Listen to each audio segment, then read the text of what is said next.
আমার পিছনে যেটা জাদুকাটা নদী, জাদুকাটা নদীর আপনার যে ওই পাশে যে ইন্ডিয়ার পাহাড়গুলো দেখতেছেন, এগুলো ইন্ডিয়ার মেঘালয়ের পাহাড়। এবং ঠিক পিছনের যে অংশটা, এটা বাংলাদেশের পাহাড়। এগুলো, এই টিলাটাকে বলা হয় বারিকে টিলা, স্থানীয় নাম। তো আমরা এখন ওইখানে যাব। আমরা জাদুকাটা নদী পার হইয়া ওই পাড়ে যাব। এই যে আমাদের ফেরি চলে আসছে, ফেরি নৌকা চলে আসছে।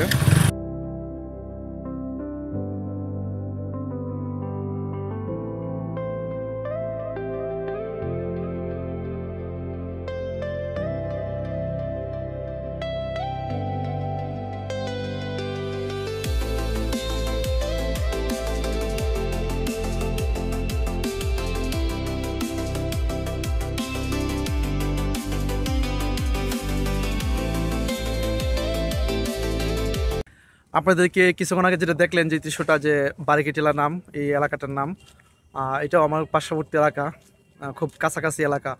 সো এটা অনেক উঁচু। এই টিলাটা বাংলাদেশে পড়ছে, এই পাহাড়ের অঞ্চলটা বাংলাদেশে।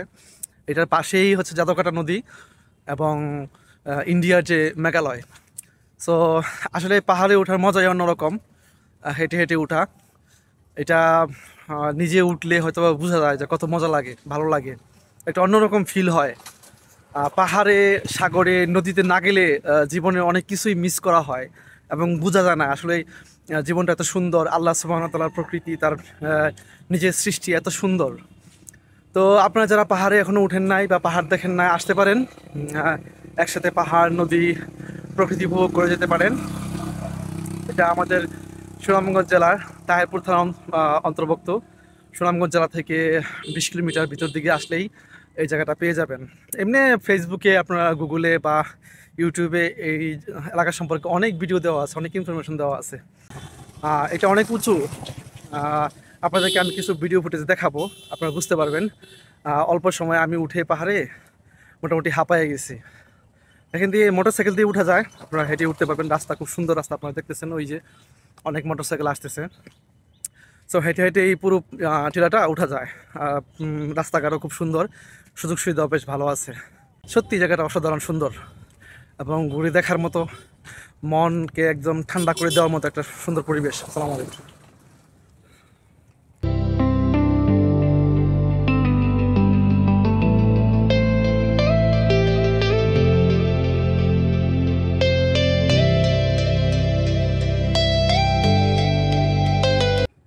কিছুক্ষণ আগে যে রাস্তা দিয়ে আমি উঠলাম উপরে, এটা হচ্ছে সেই পুরো রাস্তাটা, একদম এটা নিচের দিকে চলে গেছে। মোটামুটি বেশ ভালোই উপরে, উঠতে বেশ খানিকটা সময় লাগে।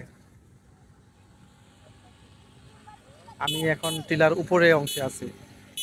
ওই যে আপনারা দেখতেছেন আমার পিছনে যে নদীটা, কিছুক্ষণ আগে যে নদীর কথা বলছিলাম, জাদুকাটা নদী, সেই জাদুকাটা নদীর জাদু এবং খুব সুন্দর একটা প্রকৃতি।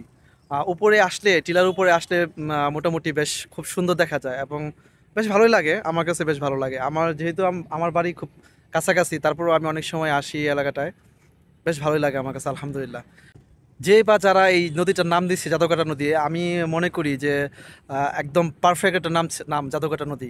খুব সুন্দর এরকম দৃশ্য আমার মনে হয় খুব বাংলাদেশে খুব কম জায়গায় আছে। এত সুন্দর পাহাড়, নদী, খুব সুন্দর উঁচু নিচু টিলা, তারপরে এলাকার প্রকৃতি পরিবেশ সব মিলিয়ে একটা অসাধারণ।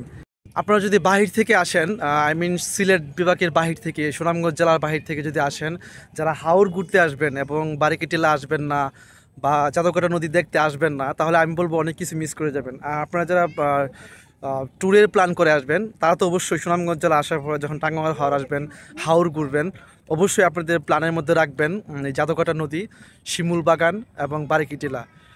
ওই যে ওই পাশে দেখতেছেন, এটা হচ্ছে ইন্ডিয়ার যে মেঘালয় অঙ্গরাজ্য, মেঘালয় স্টেট। এখানে আমি আমার জীবনের বহু সময় আসছি, অনেকবার আসছি, যতবারই আসি ততবারই ভালো লাগে। আমি মায়া কাটাতে পারি না। আমার এই এলাকার এই যে এত সুন্দর একটা মানে প্রকৃতি পরিবেশ, এই মায়াটা আমি কখনো ভুলতে পারি না। আগে অনেকবার আসছি, জাস্ট এইবারের সাথে আগে আসার পার্থক্য হচ্ছে যে এটা আমার স্মৃতি হিসেবে আপনাদের সাথে শেয়ার করতেছি।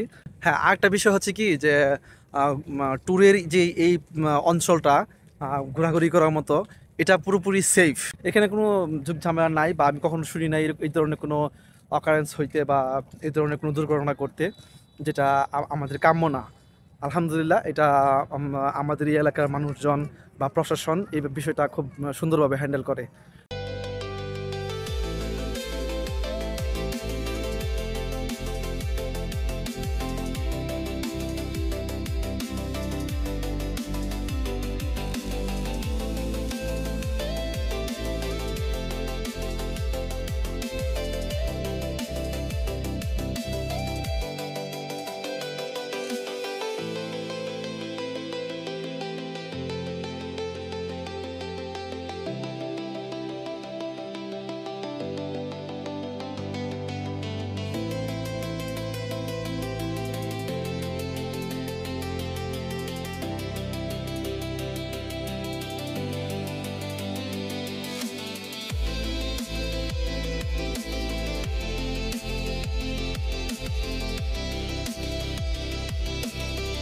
আসলে প্রকৃতি, পাহাড়, আকাশ, নদী, এই ধরনের প্রকৃতির কাছে না গেলে আমাদের বোঝা যায় না যে আমরা কতটা ক্ষুদ্র এবং আল্লাহ সুবহানাহু ওয়া তাআলার সৃষ্টি কতটা সুন্দর।